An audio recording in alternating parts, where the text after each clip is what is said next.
Hello everybody, career ride Hindi पर एक बार फिर आप सभी का स्वागत है। दोस्तों, अपने आज के इस वीडियो में आपसे एक बहुत ही इंपॉर्टेंट टॉपिक पर बात करने जा रही हूँ।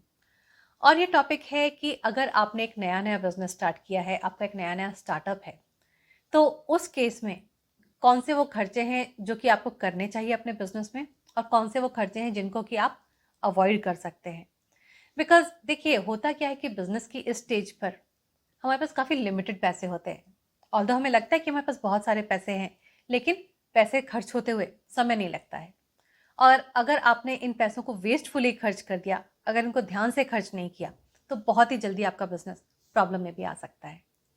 इसी के साथ साथ कुछ खर्चे ऐसे भी होते हैं जिनको कि अगर हमने नहीं किया तो भी आपका बिजनेस प्रॉब्लम में आ जाएगा। बिकॉज इन खर्चों के लीगल इम्प्लीकेशंस काफ़ी हैवी होते हैं। और इन खर्चों को ना करने का मतलब होता है कि आपके ऊपर बहुत सारी पेनल्टीज आ सकती हैं, बहुत सारे लीगल कॉन्सिक्वेंसेज इनके हो सकते हैं, और वो अननेसेसरी आपके लिए खर्चे का घर बनने ही वाले हैं। काफ़ी इंपॉर्टेंट वीडियो है, पूरी तरह से ज़रूर देखिएगा बिना किसी भी पार्ट को स्किप किए हुए। तो देखिए, अपने बिजनेस को सेटअप करते समय जो हम सबसे पहला और अननेसेसरी खर्चा कर देते हैं वो होता है कि एक बहुत हम एक्सपेंसिव सा ऑफिस सेटअप कर लेते हैं। और ये हो सकता है कि आप काफ़ी बड़ा स्पेस ले लें आपकी अपनी रिक्वायरमेंट से, जो कि काफ़ी ज़्यादा बड़ा हो, या उस ऑफिस को आप इतना ज़्यादा लग्जूरियस बना दें कि उसके ऊपर आपका बहुत सारा पैसा खर्च हो जाए। फैंसी इक्विपमेंट आप लगा दें, आप ऐसे सॉफ्टवेयर ले लें जिनकी की शायद आपको ज़रूरत नहीं है। बिकॉज होता क्या है कि जब हम इस तरीके का ऑफिस सेटअप करते हैं नए नए बिजनेस में, उस समय बहुत सी बार ये हमारी एक्चुअली रिक्वायरमेंट नहीं होती है, ये हमारा एक्साइटमेंट होता है। हमें ऐसा लगता है कि वाह, बिजनेस स्टार्ट किया, एक बढ़िया सा ऑफिस अगर सेटअप कर लिया तो खुद को कितना अच्छा फील होगा, पेरेंट्स कितना अच्छा फील करेंगे, रिलेटिव्स क्या कितना इंप्रेस हो जाएंगे, फ्रेंड्स कितना इंप्रेस हो जाएंगे। लेकिन देखिए, समझने वाली बात यहाँ पर यह है कि इस समय आपके बिजनेस को काम की ज़रूरत है, दिखावे की बिल्कुल भी ज़रूरत नहीं है। इसलिए अगर कोई भी काम आप ऐसा करने जा रहे हैं अपने ऑफिस सेटअप में जो कि आपको ऐसा लगता है कि आप दूसरों को इंप्रेस करने के लिए कर रहे हैं, तो उसको बिल्कुल भी मत कीजिए। बिकॉज देखिए, यहाँ पर बहुत सारी ऐसी बड़ी बड़ी कंपनीज आप देखेंगे जो कि बहुत ही छोटे सेटअप से स्टार्ट हुई हैं। ऐसा नहीं कि उनके पास पैसे नहीं थे, उनके पास बहुत सारे पैसे थे, बट उनको ये पता था कि उनके इस पैसे की एक्चुअली इस समय किस काम को ज़रूरत है। जैसे जैसे वो बड़े होते गए, वैसे वैसे स्टेज वाइज वो अपने ऑफिस को भी बड़ा करते गए, उसको वो ज़्यादा लग्जूरियस बनाते चले गए। लेकिन उन्होंने ये धीरे धीरे किया, धीरे धीरे करके उस एरिया में अपना पैसा डाला। लेकिन हम में से बहुत सारे लोग सबसे पहला काम यही करते हैं। तो अगर आप भी एक काफ़ी बड़ा, काफ़ी लैविश ऑफिस सेटअप करने जा रहे हैं अपने नए बिजनेस में, तो थोड़ा सा रुक कर 2 मिनट अपने आप से ये सवाल ज़रूर पूछ लीजिए कि ये ऑफिस एक्चुअली मेरी रिक्वायरमेंट है या मेरा एक्साइटमेंट है। दोनों में डिफरेंस काफ़ी होता है, लेकिन आपका जो खुद से जवाब आपको मिलेगा वो आपको एक बहुत बड़ा खर्चा करने से अननेसेसरी बचा सकता है इसको। अब देखिए, इस एक्सपेंसिव ऑफिस को सेटअप करने के बाद जो हम अगली मिस्टेक करने जाते हैं वो होती है कि अब हमारे पास बड़ा सा ऑफिस स्पेस है, हम मैसिव हायरिंग स्टार्ट कर देते हैं, मतलब हम अपनी टीम में बहुत सारे लोगों को रिक्रूट करना स्टार्ट कर देते हैं। इसका क्या नुकसान होता है? इसका नुकसान ये होता है कि बहुत सी बार हम ऐसे रोल्स के लिए भी लोगों को हायर कर लेते हैं जिनको कि हायर करने की, गलत रोल्स के लिए ज़रूरत ही नहीं थी। उन कामों को आप फ्रीलांसर से करवा सकते थे, आप कंसल्टेंट से भी करवा सकते थे। बिकॉज हर इस बंदे को अब आप अपने ऑफिस में कुछ स्पेस दे रहे हैं। सिर्फ स्पेस नहीं दे रहे हैं, आप उसे अपना एक पीस ऑफ माइंड भी दे रहे हैं। बिकॉज जितने लोग आपकी टीम में होंगे उतने लोगों को आपको मैनेज भी तो करना है ना। तो वो लोग आपका एनर्जी भी डिमांड करेंगे, वो लोग आपका टाइम भी डिमांड करेंगे, आपका एक मेंटल पीस ऑफ माइंड भी डिमांड करेंगे। और अगर वो लोग एफिशिएंट नहीं हुए तो हो सकता है कि उसी काम को आप खुद 2 घंटे में कर लेते हैं, लेकिन अब वो उसको 8 घंटे में करेंगे, और फिर भी हो सकता है कि आपको उसके ऊपर अपना दिमाग बहुत लगाना पड़ेगा। तो एक राइट हायरिंग होना बहुत ज़्यादा ज़रूरी होता है। मुझे ऐसा लगता है कि 5 इनएफिशिएंट लोगों को हायर करने से बेटर है कि एक एफिशिएंट बंदे को हायर कर लिया जाए, जो कि आपको थोड़ा सा महंगा पड़ सकता है, but it makes sense. Because ये जो अगर एक बंदा आपने राइट हायर कर लिया, ये एक तो उन 5 लोगों की जगह कंज्यूम नहीं करेगा, और ना ही आपसे आपका जो टाइम है, आपका जो पीस ऑफ माइंड है उतना ज़्यादा डिमांड करेगा। Because since they are themselves efficient, वो खुद ही बहुत सारा काम अपने दिमाग से कर लेंगे। तो आपकी लाइफ काफ़ी ईजी हो जाएगी उस केस में। अब यहाँ पर एक और चीज़ होती है, वो चीज़ ये होती है कि हम में से बहुत सारे जो स्टार्टअप्स होते हैं उनको ये लगता है कि अगर हमने इंडस्ट्री में से किसी एक बहुत हाई प्रोफाइल के आदमी को ला करके अपने साथ जोड़ लिया, हायर कर लिया, तो हमारा बिजनेस तो बस चल निकलेगा। लेकिन देखिए, ऐसा होता नहीं है बहुत सी बार।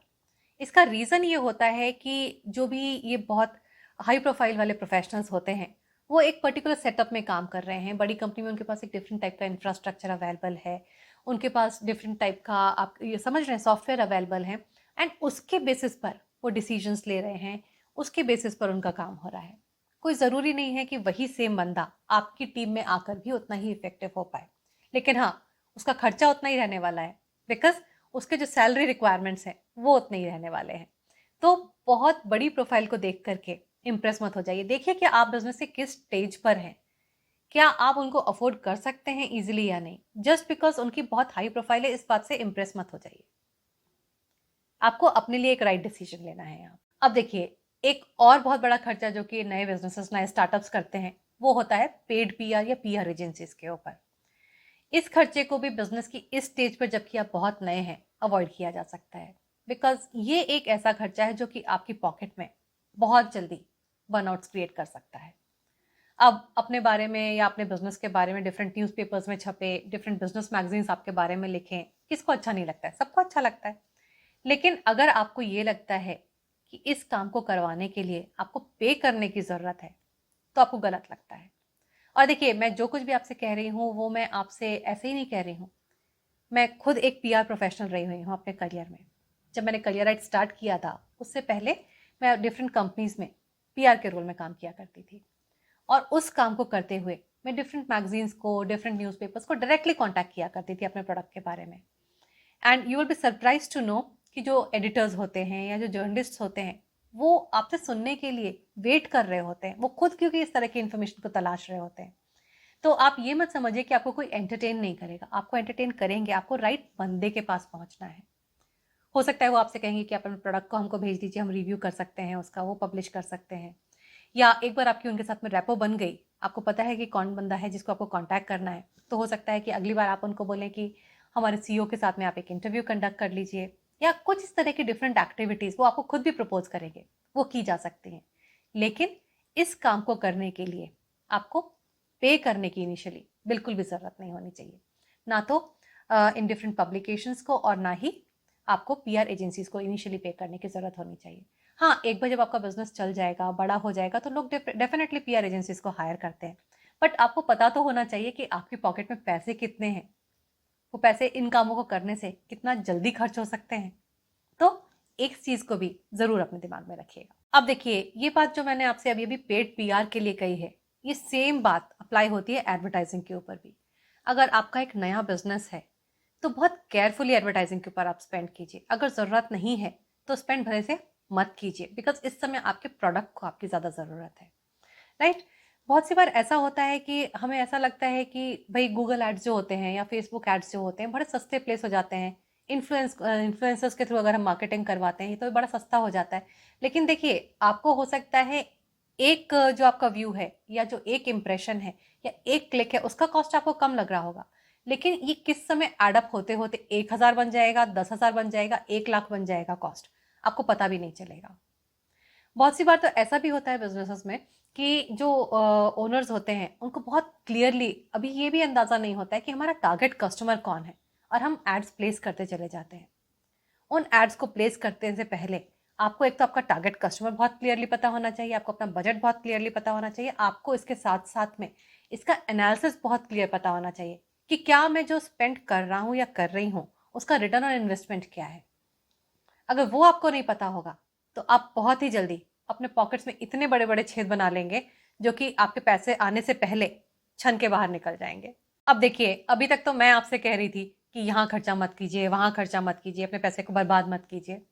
लेकिन अब एक जगह ऐसी है जहाँ की मैं आपसे कहूँगी कि यहाँ खर्चा कीजिए, लेकिन आप कहेंगे कि क्या यहाँ पे किसी तरह से पैसे बचाए जा सकते हैं, क्या इस खर्चे को बाद में किया जा सकता है। और ये जगह है आपके लाइसेंसेस एंड रजिस्ट्रेशंस की। तो देखिए, ये जो लाइसेंसेस और रजिस्ट्रेशंस होते हैं, ये आपकी लीगल रिक्वायरमेंट्स होते हैं। इन खर्चों को करना बहुत ज़्यादा ज़रूरी होता है, बिकॉज इन खर्चों को अगर आपने टाइमली नहीं किया तो इसका मतलब ये होता है कि इसके बहुत ज़्यादा लीगल रेपरकशंस होते हैं, लीगल इम्प्लीकेशंस होते हैं। मतलब आपके ऊपर बहुत तरीके के पेनल्टीज आ सकते हैं, बहुत तरीके के केसेस आ सकते हैं। और उन केसेस को डील करने में, उन पेनल्टीज को पे करने में एनीवे आपके खर्चे हो ही जाने वाले हैं बाद में। तो बेटर है कि उस लाइसेंस को ले लिया जाए, उस रजिस्ट्रेशन को करा लिया जाए। अब हाँ, ऐसा कोई ज़रूरी नहीं है कि आप किसी लीगल एडवाइज़र को उसके लिए हायर करें।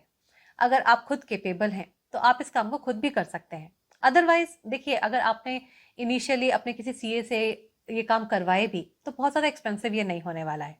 तो बहुत ज़्यादा एक्सपेंसिव ना हो, लेकिन इन कामों को कर लेना बहुत ज़्यादा ज़रूरी होता है। और इस बात को आप अपने साथ लिख कर रख लीजिए कहीं, कि अगर आपने लीगल जो भी रिक्वायरमेंट्स हैं उनको फुलफिल नहीं किया तो एक समय ऐसा डेफिनेटली आने वाला है जहां की उन लीगल रिक्वायरमेंट्स को फुलफिल करने के चक्कर में आपने जितनी कमाई की है उसमें से एक बहुत बड़ा पार्ट वहां पे लग जाने वाला है। तो क्यों उस सिचुएशन में आना है आपको? अब देखिए, ये वीडियो बनाने के बाद भी मैं बहुत अच्छी तरह से जानती हूँ कि हम में से बहुत सारे फाउंडर्स ऐसे होंगे जो कि इस बात को सुनेंगे तो ज़रूर, लेकिन उनको ये लगेगा कि प्रोबेबली ये एडवाइस मेरे लिए नहीं थी। लेकिन कोई बात नहीं, अगर इन बातों को सुनने के बाद इन 5 बातों में से आपने एक भी फॉलो कर लिया और आपका कुछ खर्चा होने से बच गया, तो मैं ये मान लूंगी कि मेरा वीडियो बनाना सफल हो गया। अगर इसी तरह के और भी वीडियोस देखते रहना चाहते हैं जो कि हेल्प कर सके आपको अपने बिजनेसेस को सेटअप करने में, तो इस चैनल को आपको पता है आपको सब्सक्राइब कर लेना है। अगर आज का ये वीडियो आप लोगों को पसंद आया है तो इसको लाइक ज़रूर कीजिएगा और अपने दोस्तों के साथ शेयर भी ज़रूर कीजिएगा। जल्दी ही मिलूंगी एक और इंटरेस्टिंग वीडियो के साथ। तब तक के लिए नमस्कार।